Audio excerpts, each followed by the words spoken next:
Hello, everyone, and welcome to the final 1883 speaker series of the spring semester. My name is Emma Pierkowski, and I serve as the Distance Student and Leadership Program Manager in the Student Involvement and Parent Programs Office. Each week, we invite a campus or community leader to talk about how today's student can develop their leadership skills, as well as other advice regarding personal and professional development. We hope you learn some valuable lessons in the next 18 minutes and 83 seconds. For today's speaker, please join me in welcoming the head coach for the UND football program, Coach Bubba Schweigert. All right. Thanks, Emma. Thank you, Emma. Everybody doing all right today? Awesome. Great to see you here. I know how the professors feel now. Front rows are empty. So great stuff. But I'm excited to be here. I know this is, I say it over and over, it's really humbling to be up here in front of people at UND and to represent our football program, because I just want to tell you a little bit about my background, and then you'll know why it's humbling. So which one's up there on the screen now? That one. You see it? See, I got to get this right. All right? But I grew up in small town North Dakota. Okay? And I love small town North Dakota. But when I was a senior in high school, I suppose there were about 300 people there. Now there's 70. Had 17 in my graduating class. And a bunch of Germans from Russia settled this area. And I suppose you're wondering, why are you telling me that? Well, when I was a junior in high school, this is why I'm telling you this. We got a new English teacher, Mrs. Nelson, and she was really good and tough. I mean, she wanted to teach English like really well. So we got to about midway through our term in the fall, and we had a big writing assignment due. And we handed it in on a Friday, and we were all excited to hand it in because we completed it. There were 17 that got handed in. Everybody was done. On Monday, we got to class, and she said, "How many of you are intending to go to college when you're done with high school?" So about 14 of us raised our hand, and she said, "I'm going to suggest one thing to you. You should take English as a foreign language."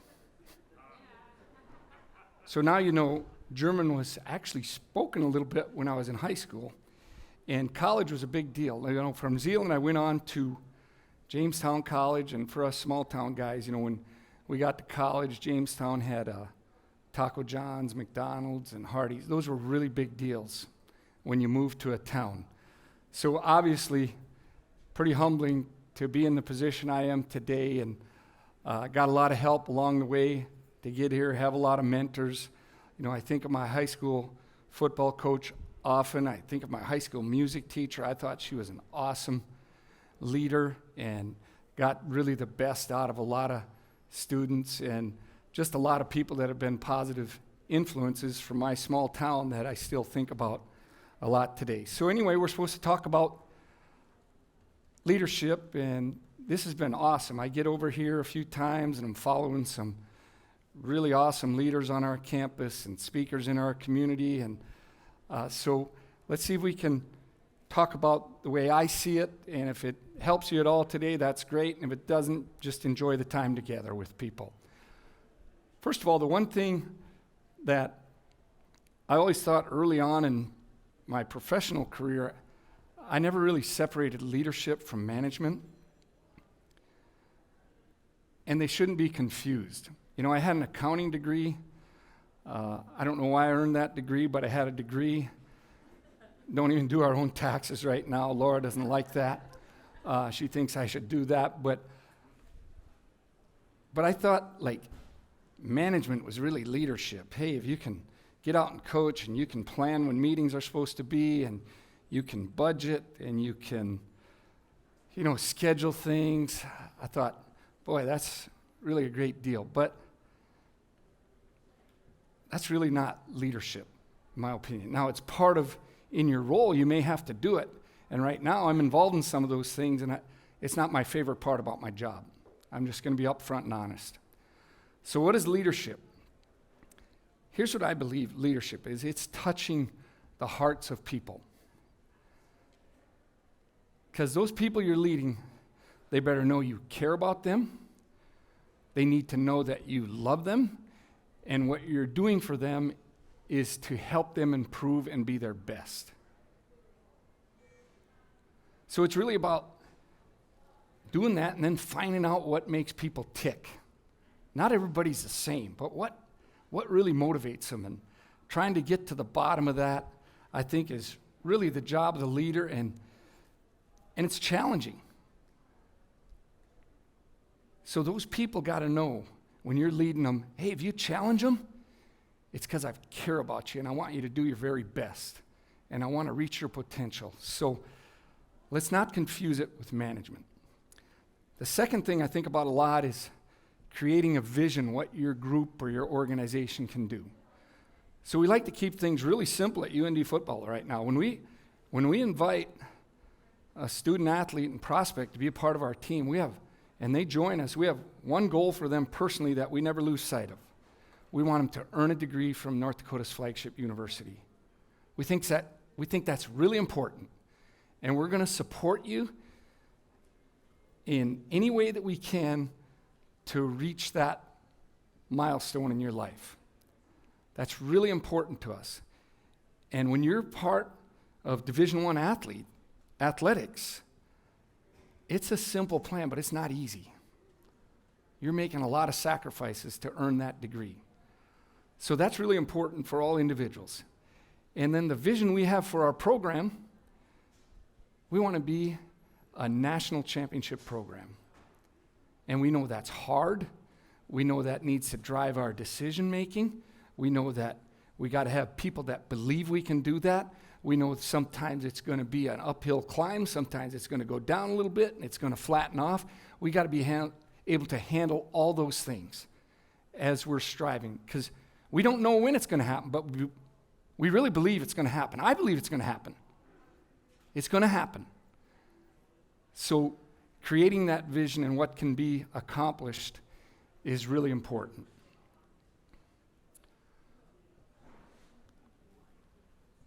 To realize that goal and objective that we're trying to do, we talk a lot about team culture. And a lot of coaches are always talking about culture. So we define it for our group. We sit in there in a large room. We have a lot of people involved in our organization. And what's our culture? It's how we do things. It's simply that, how we do things. How do we get ready for practice? How do we practice? How do we prepare for meetings? How do we conduct ourselves in games? How do we handle highs and lows in games? We got to practice all those things. The adversity. And it just doesn't have to do with the sport we're practicing. That has to be all day long. How do we conduct ourselves on campus? How do we handle a situation on campus that we really shouldn't be a part of because we know it's not going to be what's best for us? Those are constant decisions we're making and trying to make part of our culture. And how we do things is really important because it's got to be day after day after day. So your culture makes us alike. It really does. Because when I look out in the crowd today, I see a lot of natural dividers out there. What I mean by natural dividers, things that would probably make us different or pull us apart. So we have natural dividers in football. What do we have? We have offense, we have defense. They meet separately. We have 10 different position groups. We have sports medicine. We have operations. We have equipment people. We have the coaching staff. We got to break those dividers down because we all got to be one. So everybody's got to be involved in how we do things. And there's a number of different things. You could go on and on how you break down those dividers. So that's just within our football program how we do that. Then off the field, we have dividers. A few years ago, I think everybody's well aware of Hunter Pinky. His grandpa has a farm out in Annetta, North Dakota. So he loaded up some of the guys to go out to the farm. And it really hit home with me. You know, back where I come from, we grew up on tractors. I mean, the 6-year-olds and 7-year-olds, they were already practicing so they could help on the farm. We had some guys come back from that trip. They go, Coach, it was awesome. I had never seen a tractor. And Fred Lukens played basketball here, Hunter's grandpa, and he let us drive the tractor. So there's constantly things, you know, we have kids that grow up in cities, kids that grow up in rural areas, some guys hunt, you know, and then I'm not even going to get to all the different types of music that guys like in our team. You know, if you ever come to our practice, you're going to know when my mixtape is playing. Nobody likes it but me and a couple other coaches. But those are things that we've got to overcome, and I think in any organization, you got to get rid of the natural dividers because you have a common cause. And that common cause for us is we want to be a national championship program, and we're going to work hard to get there. You know, when I give this example of a common cause, it was way back in 1998, something hit home with me about a common cause. I think there's a few people in here that maybe remember the Steven Spielberg movie, Saving Private Ryan. All right, in no way am I going to compare sports to war, but I'm going to use this as an example for a common cause. In no way is sports war. I know we have supporters, and we feel that way afterwards, that it's life and death, but it just isn't war. But in this movie, in the opening scene, they show these soldiers getting put on these Higgins boats. These were these little boats that held maybe 12 to 16 soldiers, and they were floating them to the beach because they were going to take the beach by land on D-Day. It was Omaha Beach. And it was pretty bone-chilling to hear the bullets. They were getting fired upon as they were approaching the land. And these 18 and 19-year-olds and 20-year-olds, when that front end dropped, they charged the beach to take over the beach to try to win the war. I left that movie thinking, how did they do that? Well, they had a common cause. They were in it for each other. And it always stuck with me. I thought, you know, whenever you want to do something, I guess, and do something, you got to have a common cause. So that's what our cause is, individually earning a degree, and then as a team, we want to become national champions. We've done it on a Division II level, so it can be done here at the University of North Dakota, and we can do it at this level. But now it's a lot of work, and a lot of things got to happen. So in this common cause,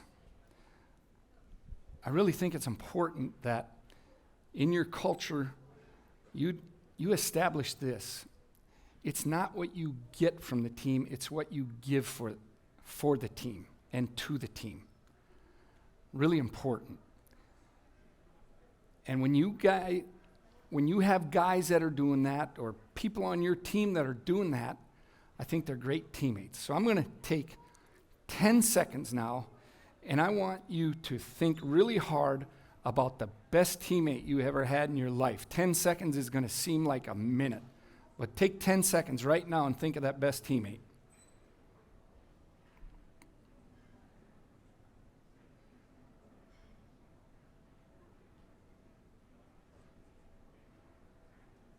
You got it? All right. You're probably going to be surprised, and it's maybe a little bit of a trick question because we're all thinking about the teams we were on, right? Well, for me, my best teammate was my mother. She raised 6 boys. My dad was away a lot working. And the reason she was the best teammate, she was constantly putting the family's needs in front of her own.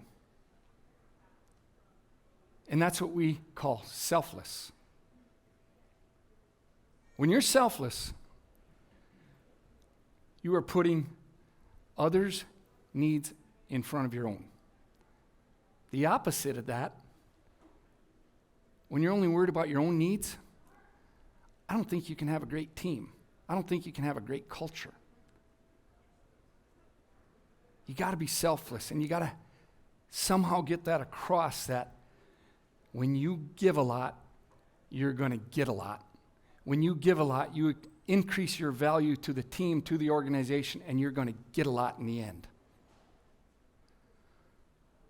So we try to praise and reinforce what we want.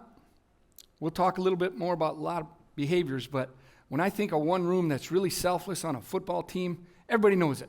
It's the offensive lineman. No praise, no nothing, just a really hard job. And they're doing it for everybody else on the team. And it's just awesome. And why is that group so close? They're sometimes, and most times, the closest group on your football team.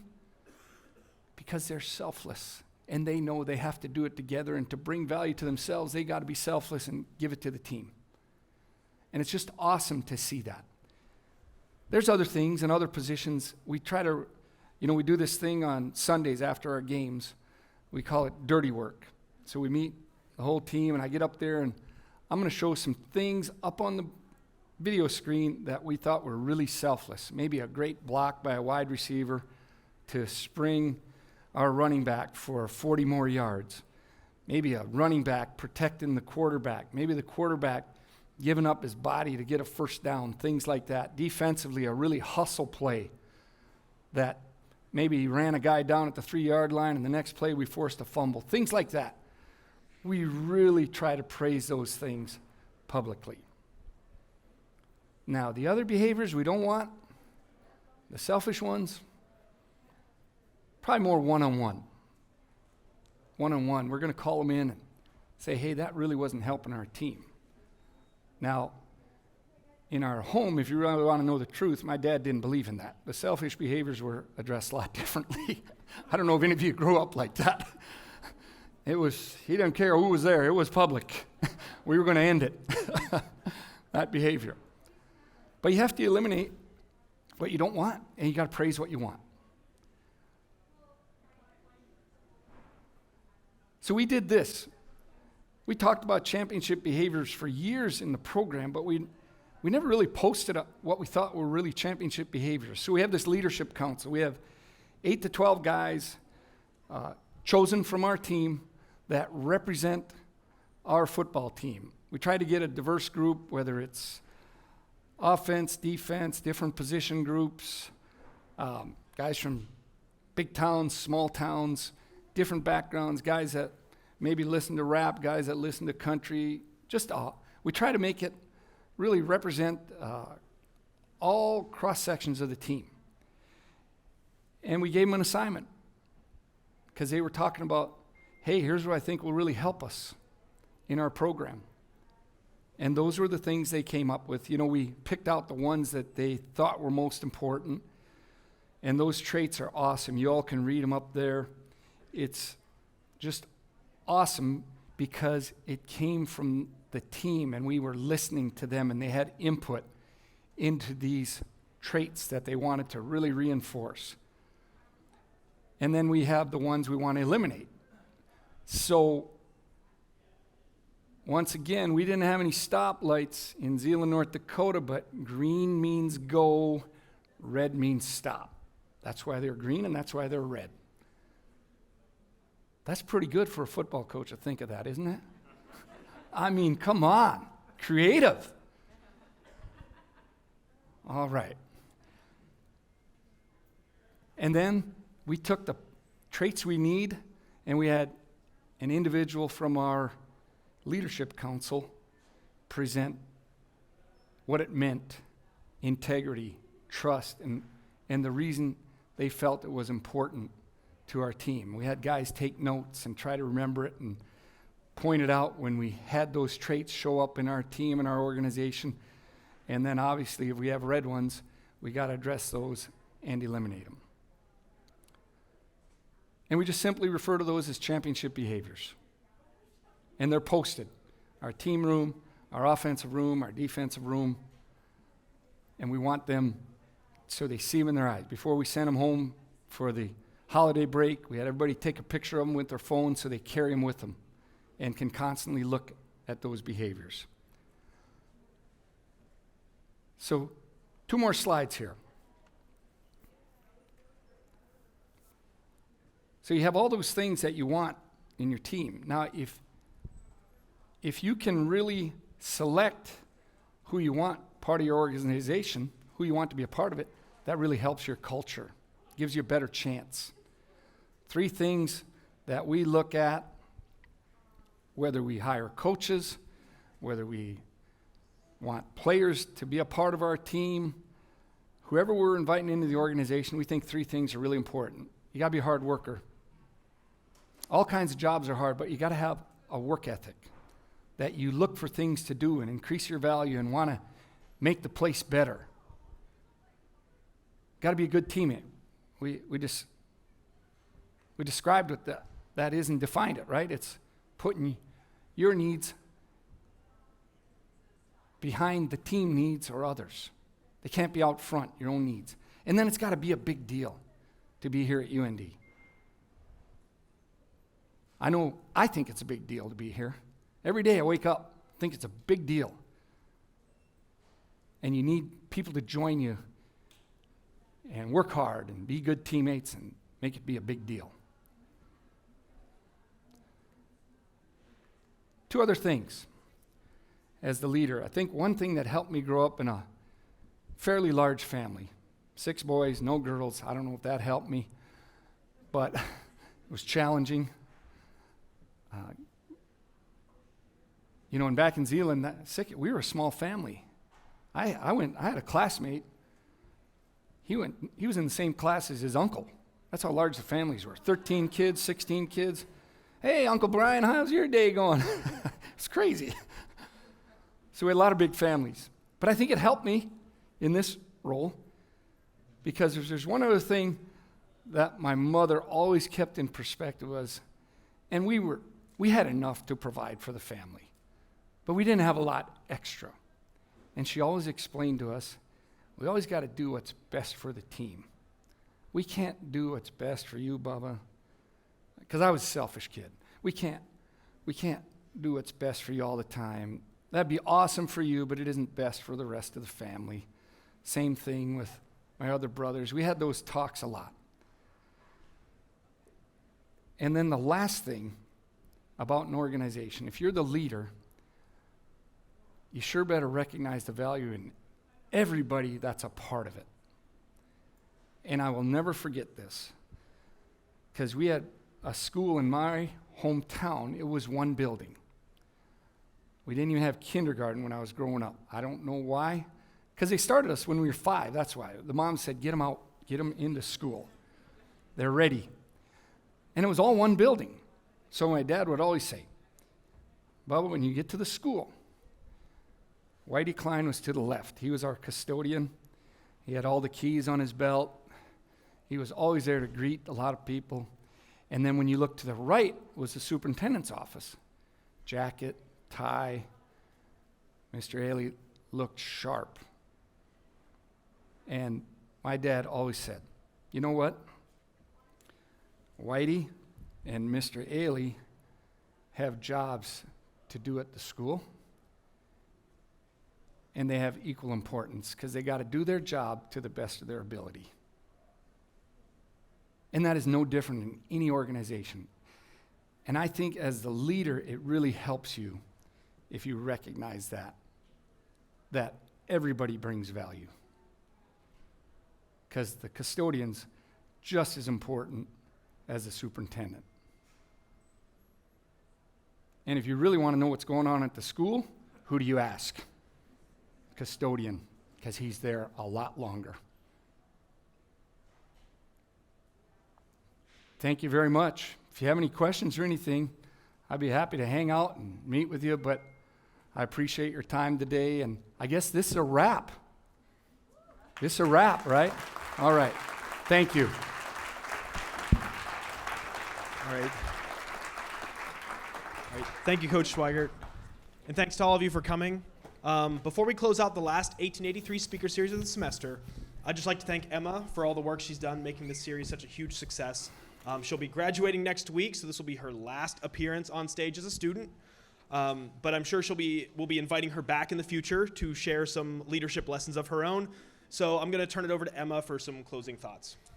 Hey everyone. So first off, I just want to give a big thank you to everyone who works behind the scenes on the 1883 events. So Tyler, Kevin, Aaron, Matt, and Matt have all been instrumental in making sure these go off smoothly every single week. So if we could give them a little bit of a round of applause, that would be great.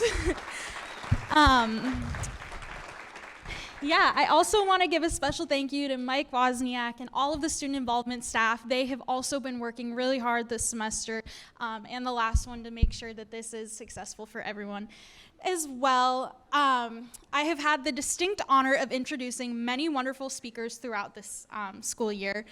And I just want to say it has been truly an honor to be able to do this.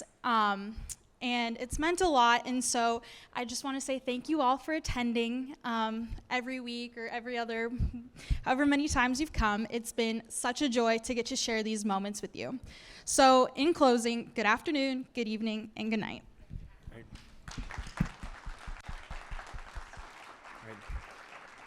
Thanks again, Emma, for all you've done. We really appreciate it. As all of you can see right up here, we do have some great speakers scheduled for fall already. We'll be moving away from every Wednesday to a slightly more spaced schedule, but we hope you'll continue to join us for some great lessons in the fall. So have a great rest of your semester.